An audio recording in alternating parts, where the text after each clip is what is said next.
ನೋಡುವುದಕ್ಕೆ ಬಹಳ ಆನಂದವಾಗುತ್ತಾ ಉಂಟು. ಆದರೆ ಏನು ಮಾಡೋಣ ಹೇಳಿ, ಇದು ಆನಂದ ಪಡುವಂತಹ ಸಮಯವಲ್ಲ, ಬದಲಿಗೆ ಇದು ರಾಜ್ಯದ ತುರ್ತಿನ ಸಂದರ್ಭ. ಆ ಕಾರಣದಿಂದಾಗಿ ನಮ್ಮ ಮೂಲಮಂತ್ರಿ ಸುಬುದ್ಧಿಯನ್ನ ದೂತನಾಡಿದಂತಹ ಮಾತನ್ನು ಪರೀಕ್ಷಿಸುವುದಕ್ಕೋಸ್ಕರವಾಗಿ ಕೋಟೆಗೆ ಕಳುಹಿಸಿದೆ. ಆತ ಮಂಡವ ಆಡಿದ. ಬಬ್ರುವಾಹನ ಕೇವಲ ಸೈನ್ಯವೊಂದು ಬಂದಿಲ್ಲ, ಜೊತೆಗೆ ಕುದುರೆಯೊಂದು ಬಂದಿದೆ. ಅದು ಧರ್ಮರಾಜನ ಯಜ್ಞಾಶ್ವದ ಕುದುರೆಯಂತೆ. ಬಲಶಾಲಿಗಳಾದವರು ಕಟ್ಟಿ ಕಾದಾಡಬಹುದಂತೆ, ಇಲ್ಲವಾದಲ್ಲಿ ಹಬ್ಬ ಕಾಣಿಕೆಯನ್ನು ಕೊಡಬೇಕಂತೆ. ಏನು ನಾವೇನು ಬಲಶಾಲಿಗಳಲ್ಲವಾ? ಹಾಗಾದರೆ ಮಾಡುವ ಕೆಲಸವೇನು? ಗೊತ್ತಿನ ಸಮಯವನ್ನು ನೋಡದೆ ಆ ತುರಗವನ್ನ ಬಿಗಿದು ಕಟ್ಟುತ್ತೇನೆ ಮಾತ್ರವಲ್ಲ, ಬಿಗಿದು ಕಟ್ಟಿ ಆತನ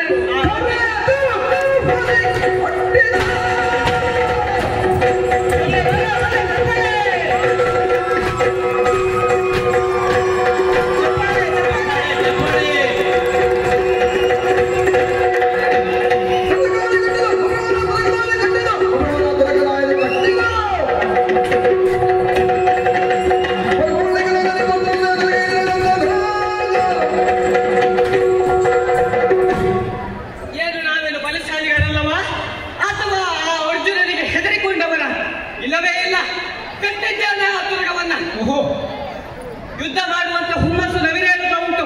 ಆದರೆ ಏನು ಮಾಡೋಣ ಹೇಳಿ, ಇದು ರಾತ್ರಿಯ ಕಾಲ, ಬೆಳಗಾಗ್ತದೆ. ಈ ವಿಚಾರವನ್ನು ಅಮ್ಮನಿಗೆ ಹೇಳಬೇಕಲ್ಲ.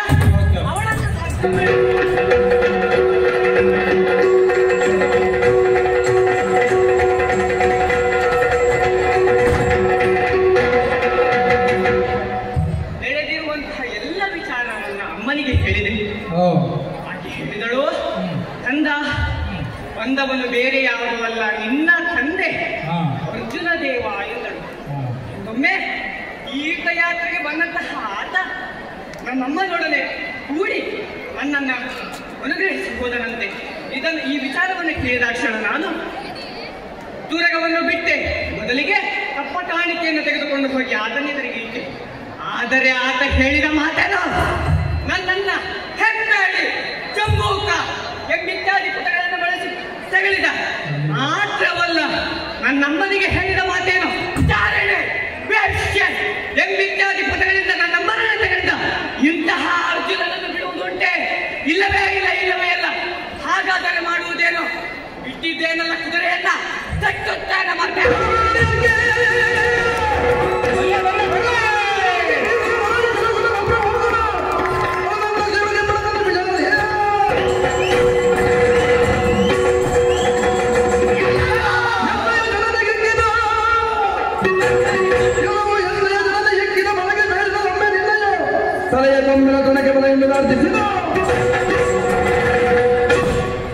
ಇಂತಹ ಅರ್ಜುನನನ್ನು ಬಿಡುವುದಕ್ಕುಂಟೆ?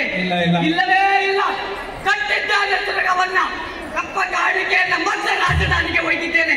ಬಿಡುವುದಿಲ್ಲ ಪಾರ್ಥ, ಬಿಡುವುದಿಲ್ಲ. ನಿನ್ನ ರಂಡವನ್ನ ಚೆಂಡಾಡಿ, ನಿನ್ನ ರುಂಡವನ್ನ ಈ ಭೂಮಾತೆ ಬಳಿ